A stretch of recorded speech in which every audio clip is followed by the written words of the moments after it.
of the faith, the Jewish faith tells us that God is the origin of creation and that God is good.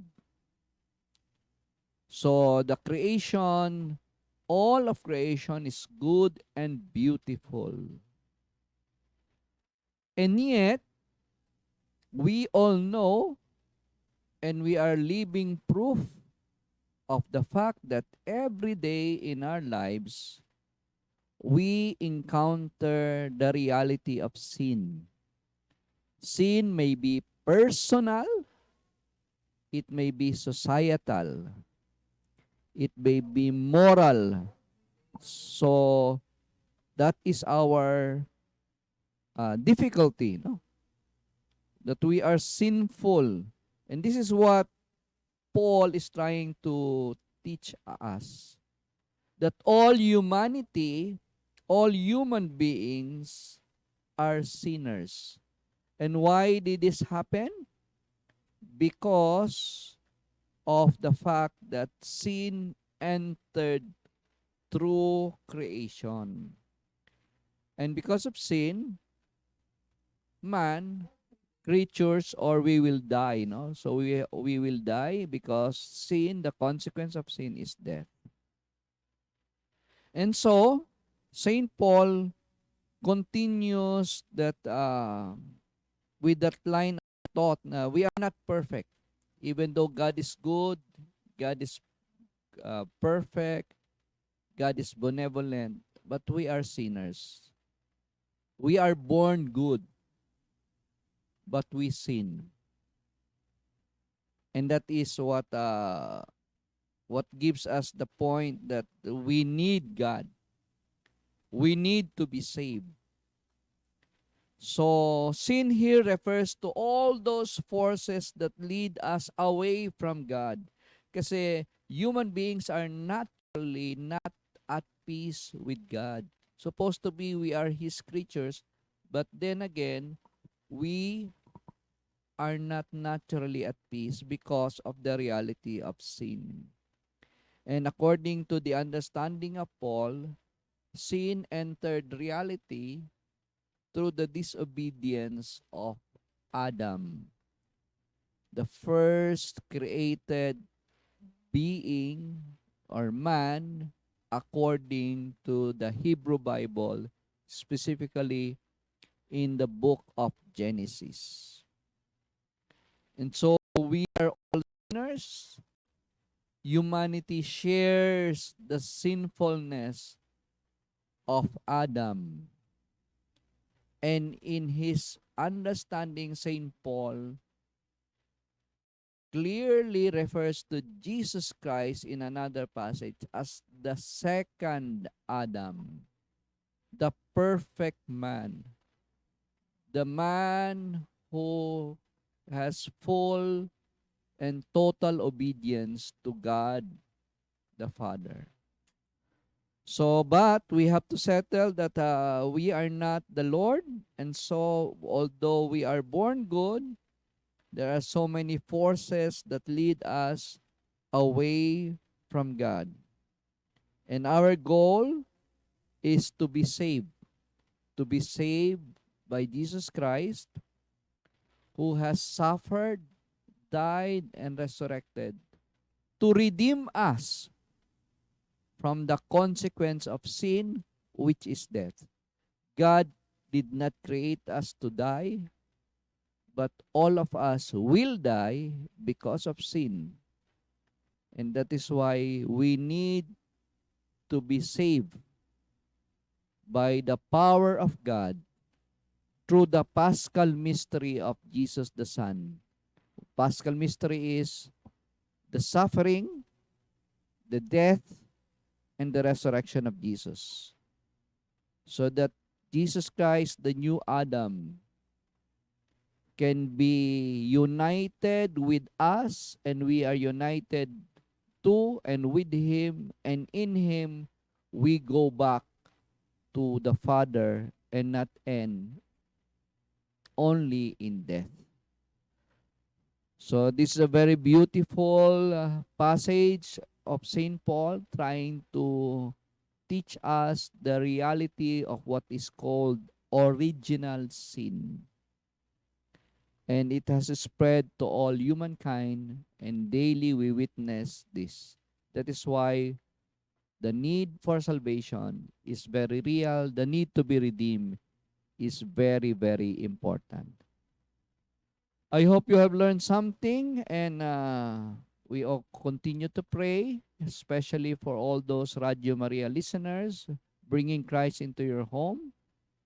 Let God's word guide us.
Okay, magandang araw po sa mga kalakbay, mga ka-Sesbinians, Centurions, kausapang pagpapahalaga. Welcome to another episode dito sa ating Daily Dose of Inspiration and Good Vibes. So, muli, I am your Sir Perry. No? So, at ngayong umaga, we enter into a deeply meaningful conversation entitled Journey of Renewal, no? Embracing Ash Wednesday. At ngayon, start na ng paglalagay ng ashes sa ating mga forehead. Yon, start na rin ng Lenten season, the observance of Lent, no? So today we open our hearts, no, to a sacred line, sacred time in our faith. So sabi ko nga, Ano kaya, no? Ano ba ang kahulugan nito sa ating buhay nung Ash Wednesday, no? Tapos paano ba tayo mas lumalalim yung ating relasyon, no? Sa Diyos sa panahong ito, no? So let's walk together with humility. Let's have an openness, no? And hope as we rediscover how God invites us to renewal. So, yun po yung pag-uusapan po natin ngayon. So, para mayroon tayong tinatawag na pulso ng ating manonood, kayo po lahat, mayroon tayong essential question para later we'll try our best to read your comments dito. Comment lang kayo. Ang essential question natin ay ipopost ngayon natin mamaya ni Sir AJ sa screen po natin ay how have Ash Wednesday and Lent shape our spiritual life through the years, no? How can Ash Wednesday and Lenten season help us grow closer to God and become better and loving person each day. So ngayon, you can type your answers, no? Yung mga doon sa comment section below. So muli, pag-usapan na natin yung the meaning and significance of Ash Wednesday. Ano po kaya itong Ash Wednesday? So sa Ash Wednesday po ay it marks the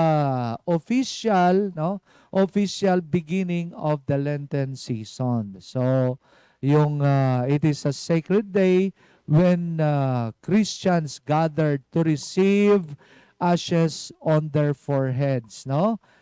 Ito po yung kanina nag-start ng 6 a.m. Nakita ko yung mga nagsisimba, marami lalo na dito sa San Bartolome de Novaliches Parish, no? Ang dami pong nagmamas. Kami po dito sa school, later doon kami makiki-join sa community at 12 noon mass po. So magkapalagay na kami ng aming ashes sa forehead. So ito yung ancient ritual, no? Calling us to, ano po ba ito? Humility, repentance, and renewal. So, it is not just a tradition, it is an invitation to all of us, especially baptized persons, no? A wake-up call for the soul. Kaya nga po, what do we mean, no? What do the ashes mean? Ano kaya ang kahulugan ng ashes sa ating forehead? Kagabi, may tinatawag yon sila before ng celebration. Mayroon sila silab sala, no? So, sinusunog na lahat yung mga palaspas, no? Tapos, may mga rituals yon, rites. And then, yung palaspas na yan, last year po yan. Kaya nga po, nag-encourage, nag-announce yung mga parishes na kung nandyan pa yung inyong mga palaspas, dalhin. Kaya kagabi yun, ang may tawag doon sa right na yun is silab sala. So, it start na yung repentance journey po natin. Tapos, ito na, ngayong araw na ginagamit. Yan po yung nanggaling yung ashes na na-receive natin sa forehead, no? So, the ashes used on this day, no, comes from the burned palm branches of sabi ko nga mga yung last year, no? So, na mga ashes. Tapos, ang sinisimbolize po nito, number one is our mortality. Number one, naalala niyo yung sinasabi ng pari na remember that you are dust and unto dust you shall return. So yun po yung sinasabi natin na our mortality because we are reminded that life is short.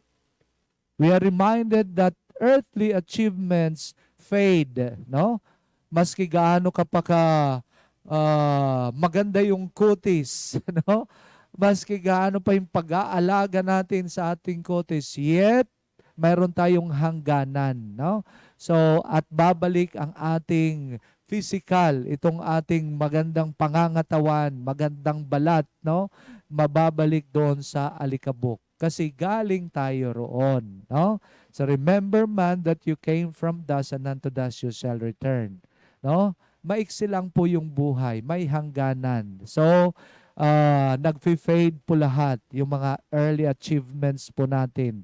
What matters most is the life of the soul. Yun po yung ibig sabihin po na nire-remind po tayo, no?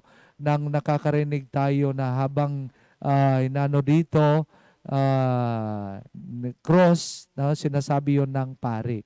Remember, man, that you came from dust and unto dust you shall return. It is also a gentle reminder to align our lives with what is eternal. So yung soul, kasi eternal, walang kamatayan. So yan ang pinapahalagahan dito. Hindi, not only, di ba, man is composed of body and soul. Yung soul is immortal. So, we are reminded by the church na yan ang pinapahalagahan kasi eternal. Kaya dalawa lang ang ating pupuntahan. Eternal damnation and eternal life. No? So, pangalawa, yung repentance and conversion. So, yung ashes had been a biblical symbol of repentance since ancient times. Kaya yung sa Bible nga yung si nang alam nila nag-remorse for their sins. Si David, anong ginawa yan? Naligos siya ng putik sa katawan. It's a sign of repentance. Nagsisisi siya sa kanyang mga kasalanan, no? So doon nanggaling 'yon, no? Yung sa biblical symbol about the ashes, no?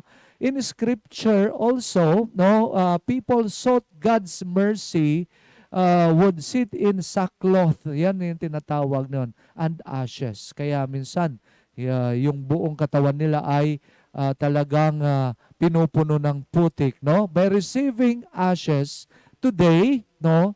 So we are telling God, no? Kaya nga po sinasabi ko, kung ayaw mo mag-observe ng repentance, no? Yung fasting, abstinence, yung pinaka-major natin po yan pag nagpalagay ng ashes, huwag ka magpalagay. Kasi it's a symbol, pag nagpalagay tayo, no? We are telling God, I want to change. Babaguhin ko yung aking sarili. I want to heal, no? Kaya nga po, may mga opportunity tayong magsisi. Mayroon tayong mga, sa ating mga parokya, mayroong kumpisal, may mga schedule na kumpisal ang bayan, no? So, avail that para malinisan natin ang ating kaluluwa, no? So, pangalawa, renew our heart, no? So, yun po, pag na-receive natin yung ashes, yun po, I want to change. Mangako tayo. At gusto nating magbalik loob, mag-heal our weaknesses, our sickness, no? And help us return. Sabihin mo ka sa Panginoon, Lord, help me to return to you. Magbalik loob ako sa iyo, no? So, yun po yung pangalawa. Next is humility and dependence on God. So, the ashes reminds us that we are not self-sufficient. So, that's why we need God in our choices, in our relationships, and daily struggles. Kailangan natin ng Diyos. So, as Wednesday allows us to start Lent with humble and honest heart. Yun po ang message. So, the two messages spoke during the imposition of ashes. Kaya sinasabi ng pari, no, ng minister, remember that you are dust and unto dust you shall return. So, this calls us to reflect on the brevity of life, urging us to live meaningfully, no? So, pangalawa, yung sinasabi, repent and believe the gospel. Ito naman ay this calls us to conversion, no? To choose Christ again and again. So these words become a spiritual compass that guides our next 40 days journey in the Lenten season. So yun po. So why do we place the ashes on the forehead? The ashes are placed on the forehead in the shape of the cross because, number one, it marks us as followers of Christ. Number two, it is a visible sign of our desire for renewal. And number three, it reminds us that salvation comes through the cross. So this gesture is public, no? But the transformation must be personal. So, ano po yung mga obligations ng ang practices ng Ash Wednesday? So, number one, fasting and abstinence. For Catholics aged 18 years old to 59, fasting, one full meal plus or two, diba? Pwede yan. Smaller meals, yan po yung tinatawag nating fasting, no? Pag sinabing abstinence, no meat for ages 14 and above. Kaya pag nagpalagay kayo, dapat you should observe dito sa mga practices, no? Yung obligation ng practices dito sa Ash Wednesday. Starting this day, as Wednesday, and all Fridays, yun yung abstain from eating meat, 14 years old and above. Except na lang kung mayroon tayong mga sakit, may prescription ng doktor, no? Ano tayo doon? Yung mga these expressions of self, kasi yun yung self-discipline, self-control, and solidarity with Christ, no? Pangalawa, prayer, no? Prayer and fasting. Tapos, abstinence. And then, prayer. As Wednesday call us to deepen our spiritual life. That's why we should attend the Mass, reflect on the Scripture, pray quietly, examine our conscience. No, it is a day for stillness and listening to God. And next is the heart of Ash Wednesday, yung a call to change our lives beyond ritual. Yung Ash Wednesday ask, where have I drifted away from God? What attitudes or habit do I need to let go? Tapos 3, how can I become more loving, patient, and forgiving, and compassionate? So, it is the day of spiritual honesty, not to feel shame, but to embrace hope. So, marami pa po yun. And then, ito po yung as we end, no, this today's episode, remember this, no? Lent is not a burden. It is a blessing, no? It is not only about sacrifice. It is about renewal, no? It is an opportunity to come home to God and rediscover His love. So, mga kalakbay, mga centurions, kausapang pagpapahalaga, may this Lenten season guide us to deeper prayer, sincere repentance, and generous love toward others. No? Sama-sama po tayong lalakad sa landas ng pagbabago at pag-asa. Maraming salamat po sa inyong pakikinig. May the Lord bless your journey this Lent, and may His presence fill your hearts. Bye-bye!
Good day, everyone, and welcome to our third segment, Matters That We Need to Ponder. And today, our session is entitled Cyber Safety for Students and Families. And again, we have invited another expert on this field who will talk about the field of cyber safety and robotics as well. And now, let's all welcome Ma'am Mary Grace Ochea, our grade 2 Augustine mentor.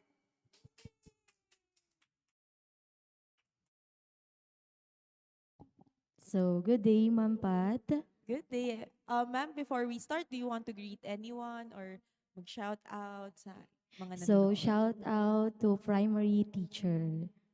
Wow, ang tipid naman, ma'am. How about your section, your advisory class? For my grade 2 pupils, shout out. Ayan, hello po. And also, again, maraming salamat sa patuloy na suporta ng ating mga kalakbay mula sa Radyo Maria. Salamat po sa inyong patuloy na pagtangkilik sa CSBN portal. And now, are we ready, Ma'am Grace? Yes. Yes, okay, so let's start. As a robotics teacher who works closely with technology, why is cyber safety important for students and today, especially today during this yung mga nangyayari ngayon? So, cyber safety is critically important for all students, especially sa buong mundo. So, as a robotics teacher, so dapat hindi lang natin tinuturo yung technology. So, dapat may alam din sila kung paano nga ba tayo gumamit ng technology, lalo na kapag may mga common risks na dumarating. So, para alam nila kung ano yung mga gagawin or gagawin na hakbang para mas maprotektahan nila yung sarili nila. That's right. And you mentioned risks. So ano ma'am yung mga common risks online na pwedeng ma-experience ng mga students natin, ng mga learners natin? And how can they, what can they do to protect themselves from these risks and dangers online? Okay. So, isa na dyan is common risk is cyberbullying. So, hindi lang yan nangyayari dito sa in person. So, nangyayari din siya online. So, paano natin mapoprotektahan yung self natin as kapag may nangyari na cyberbullying is isa na dyan yung sinasabi ko na dapat kapag gumamit tayo ng technology is alam natin kung paano natin protektahan yung sarili natin and also think before you click. So, isa na yan. And then, kapag may nangyari na cyberbullying, is mag-report tayo agad, hindi lang sa teacher but also to your parents. Yes, importante ma'am siguro na yung mga parents natin talagang nakabantay sila, nakaantabay sila dun sa mga movement na ginagawa, online movement na ginagawa ng kanilang mga anak, 'di ba? And yun, so it's important that we teachers and parents help or collaborate para matulungan natin yung mga anak natin, yung mga estudyante natin na maging handa dito sa mga ganitong risks. Do you want to add anything else na mga risk na pwedeng ma-experience online? Harassment, Yes. like that. So, usong-uso na yan. So, just prepare and always protect yourself. Just always think before you click. Kung hindi naman kailangan, wag nang mag-post. Isipin lagi yung sarili ninyo. That's right. And also yung mga games ngayon na Roblox, di ba? Yes. Parang may mga strangers din na nakakausap sila doon. ML, like that. Possible. So, you have to really be aware and be vigilant dun sa mga pwede mong makasalamuha online. And what advice would you give to parents? Siyempre, itong mga generation ng parents natin, hindi ito yung mga digital learners, unlike our learners. What would you give to them na advice who feel they are not tech savvy enough, and how would they guide their children online? So, more on parents is talagang yan na yung problem nila. So, mapoprotektahan natin yung mga bata by giving them guidance isa na dyan yung communication. Communication is most important to your child. Tanungin natin sila kung ano yung nangyari sa buhay nila or sa Yung mga websites na vinivisit yes, nila, yes. yes. And then dapat is nawawala ako. Yes, ma'am, I think talagang mahalaga na kumbaga yung trust building between the parent and the child, importante siya na talagang i-build nila, kumbaga yung foundation ng trust, yung foundation is yung trust and yung kumbaga yung tiwala din sa anak mo na they can protect themselves as well. Yes, and then wag natin nahayaan na yung mga bata is hindi nagkukwento sa atin. So dapat maging open-minded sila sa atin para hindi rin sila mahiyang magkwento sa mga magulang nila. That's right. And so, those are some insights na sa tingin ko makakatulong din talaga, ma'am. Thank you for sharing those insights na makakatulong sa audience natin how they can protect themselves and how can they also be kumbaga respectful online, 'di ba? Maging responsible Yes. sa paggamit ng technology. That's right. And now we go to our segment, fact or myth. Ayan. Familiar ka naman dito, ma'am. So, Yes, so, ma'am. ayan, may mga statements tayo na kung ito ay fact, you can explain further bakit siya importanteng maalalahanin ng mga audience natin. And if it's a myth, how would you debunk it? Ayan, sige. So, for our first statement, ma'am, using strong and unique passwords helps protect your accounts or our accounts. Yes. For me, fuck. Yes. Why? So, because mahihirapan yung mga hacker na ma-detect nila yung password natin. So, dapat once na mag-create tayo ng account, is gamitan natin siya ng strong password. That's right. Diba yung mga mix of yung special characters, may Yes. uppercase, may lowercase. And yung siguro yung detail din na hindi tungkol sa'yo. Diba? Usually, ang ginagamit ng mga password ng mga mas older users natin, mga Birthday, year. madali siyang malaman. Oo. So, although nagigets ko naman yung mga katandaan natin, parang gusto nilang matandaan din nila yung Yes, parang mas yung kanilang madali. Pero password. hindi po tama yon. So, always tayong gumamit ng mga, unique Strong and strong password. Yes. So now, ma'am, the second statement, public Wi-Fi is always secure to use for online banking or shopping. No, myth. Why? So because Wi-Fi is not always secure. So once na nakikonnect tayo sa mga public Wi-Fi is yung mga hacker is magkakaroon sila ng lakas or madidetect nila yung mga information natin. So lalo na wag tayong gagamit ng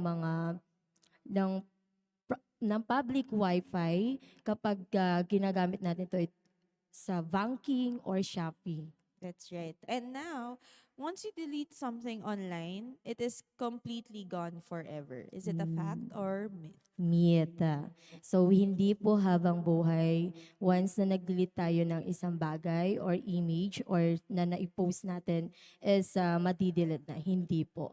So, katulad nga po ng sinabi ko na always think before you click. So, baka yung iba is na-screenshot na pala yung mga pinost mo. So, hindi natin masasabi na habang buhay na nande-delete. Tsaka yung mga details, yung mga, di ba yung may mga cookies, yung Yes. napupunta siya sa cloud. Tama ba yung mga sinasabi ko? Ayan. So, yun yung alam ko na yung experience din ng mga friends. Ako, personal experience. So, hindi siya madaling mabura pag nalagay mo na online. And for our last statement, Ma'am Grace, updating apps and devices helps protect against cyber threats. Baka. Okay, yes. Can you Because expound? update is equal protection. That's right. Di ba lagi nga nag-update yung mga apps natin? Yes.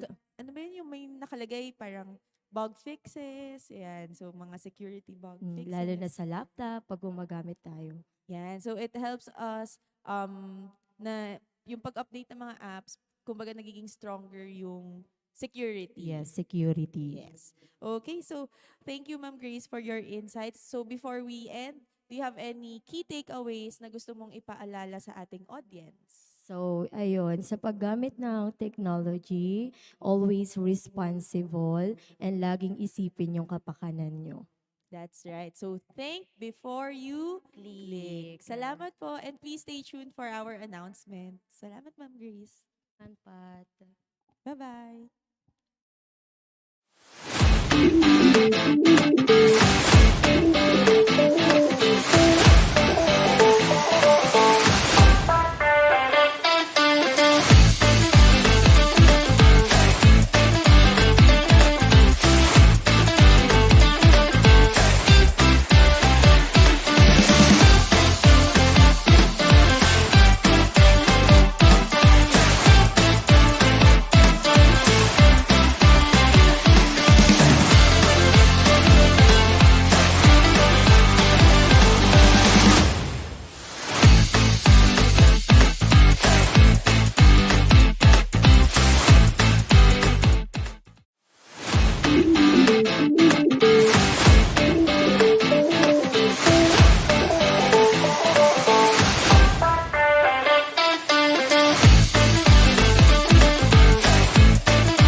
Okay, so welcome back. Ah. I hope we are loud and clear. So we are now in the last segment of our weekly program, Mr. Peregrine, the CSBN Portal. And Portal. for today, meron ba tayong mga special announcements, Sir Perry? Yes po sir, at 12 noon. So yung ating community ay pupunta sa simbahan at because today is Ash Wednesday. Wow, tama, no? Ah, The beginning of of the Lenten season where we are reminded na tayong lahat, regardless of our gender, status, kumbaga financial status o pinag-aralan, tayong lahat, sir, ay nanggaling sa alikabok. Alikabok. Yan. At tayo babalik sa pagiging alikabok. Alikabok. Ayan. And Ayan. then, at ang ganda itong susunod na announcement mo, Sir Perry, kasi syempre Lenten season, tapos yung ating in grade 10 ay magkakaroon ng Retreat sir. wow. Saan to gagawin, sir? Sa MAPSA Holistic Development Center sa Tagaytay po Sir Paul. Wow, So so Monday na sila. Ang girls Monday to Wednesday. very and good. then boys Wednesday to Friday. Wow, we Yan. wish you all the best, Sir Perry, kasi sasama ka doon. And pwede bang pumunta yung mga parents nila pagka towards the end? Yes po, yung may parang ano yun yung family Thanksgiving po. Kasi ano tayo sir, yung family oriented. Yan. Very good. Yung po At yung sino ang ating- ating retreat facilitator or retreat master for our grade 10 So, students? ang facilitators, ang ano po natin ngayon, retreat masters ay base na rin doon sa pre-survey na lumabas. So, yung pinili nila priest because wala tayong available na pari. So, ang pangalawa naman doon ay educators, teachers, tapos Mhm. yung mga catechists, yung seminarians. So, yun ang kinuha natin. Ano to? Yung si dalawa, iba yung sa Sa babae, iba yung sa lalaki. At nag-meeting kami, pero pinresent ko na rin sa kanila, sir, yung result na ito yung napili nilang topic, ito yung session per day, at ang schedule, nakabuo na rin po kami ng Wow. schedule. So, yung una, yung si Brother Ken, na active naman ito sa ex-seminarian, pero active sa mga parishes Mhm. at catechist natin sa diocese. Very Ah, good. And then yun yung po. pangalawa, Pangalawa, si Brother Paul, na nakita naman natin at well-loved naman ng yung ah, taga Resurrection na Parish, yes po. tama. At saka talagang yung expertise, yung wisdom niya, parish-based catechist naman. Then may background din ng ano po sa seminaryo. So, ang tiningnan ko sa kanila, sir, yung present ko, mayroon silang sinabing maganda. So, parang gagawa nga tayo ng ano po, yung parang hindi na ito, database ito na retreat ngayon. Tapos, in-experiment, siyempre, kung ano yung mangyayari. Lahat naman po is data-driven po.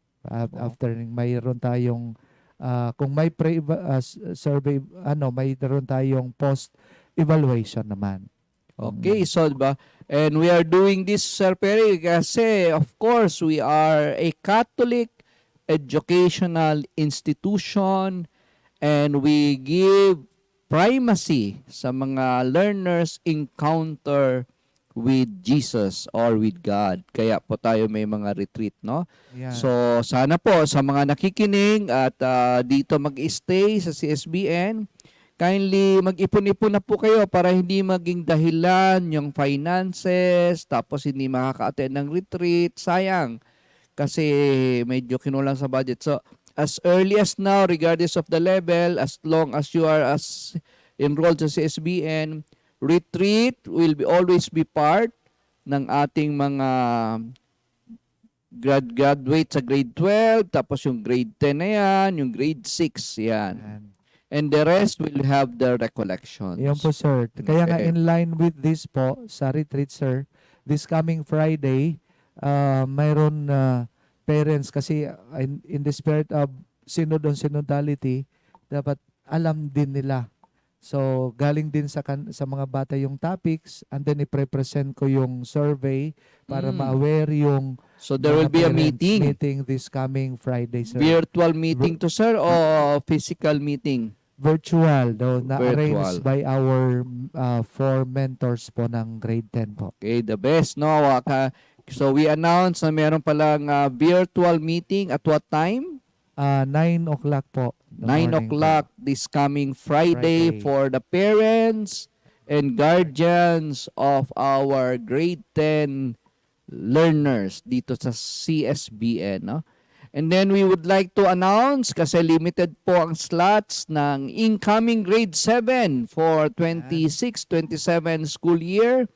Wag na po magpatumpi-tumpi. Kindly make your presence felt sa registrar's office. Mag-proceed kay Ma'am Erica or inform po ang inyong mga mentor kung kayo po ay magbabalak na magpa-enroll yung dito galing sa grade 6. Okay? And then we also have grade 11 po natin ay limited din po ang slots for the coming year. We only have 70 slots, no? So we will be applying mag-pilot ng senior high school, what they call now as the Enhanced Senior High School Program. Okay, so yan po, no? Wag nang patumpik-tumpik. If you believe na we are doing good service here sa SBN, forming your son, daughter, or ward, dito na po, mag-stay sa CSBN. We also have, ano tong sa sports naman, Sir Perry? Yes, meron na pong nangyayari mga tryouts, no? So may mga sports clinic na rin na binubuo yung ating mga coaches para yung mga bata, hindi naman po yung ating mga sports enthusiast, talagang masanay sila doon sa skills nila sa pagbabasketball or then volleyball. So mayroon tayo dito. Tryout, no? Tryout. Okay.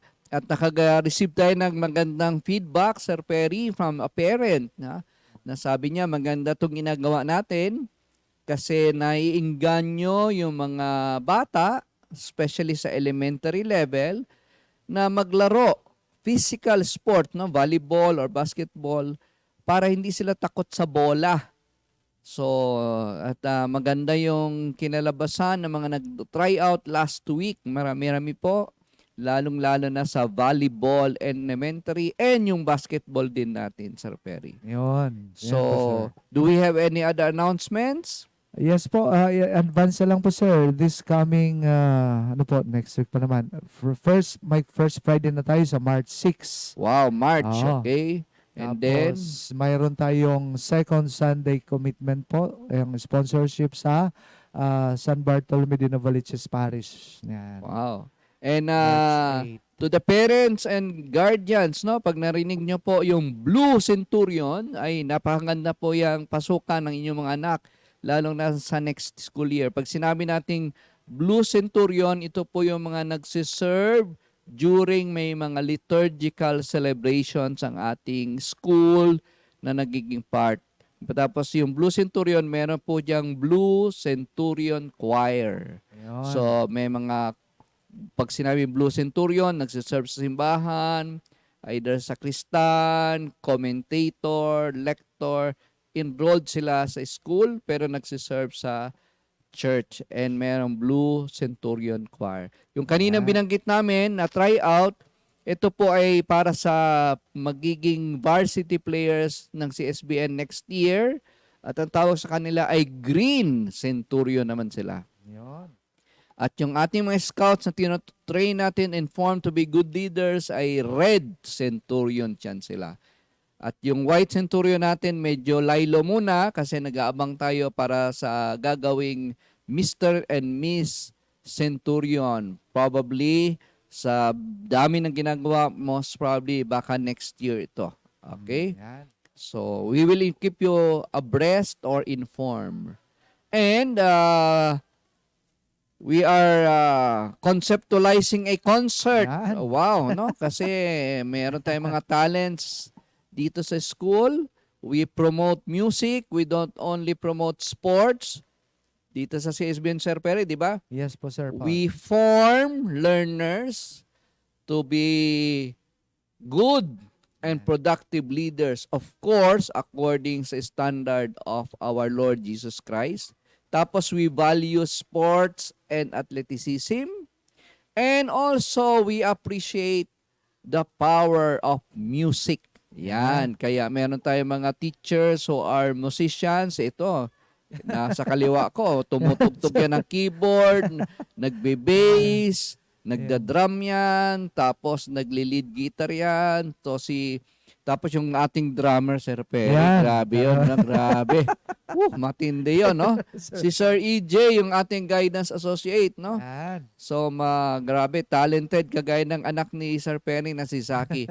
Then we have vocalist, si Ma'am Cecil, si Ma'am Charlotte, ang ganda ng boses. Tapos may mga estudyante tayong mga talented, no? Yan.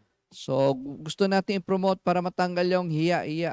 Kaso itong si Razonado, kilala mo si Ma'am Charmaine Razonado, yung direct, Ano yun? para directress daw ata yun ng the CSBN portal sa Perry, no? yun, yung behind the camera. Yan. Hindi pa natin narinig yan kumanta eh. Siguro, baka sa concert, May parts, Oo, may parts siya, sir. alam mo pa, Ah. pag napakanta natin yan, Sir Perry, Yes, sir. yung mga kamag-anakan niyang galing Panglao, Bohol, baka pumunta dito. Nako. Nako, matindi yan.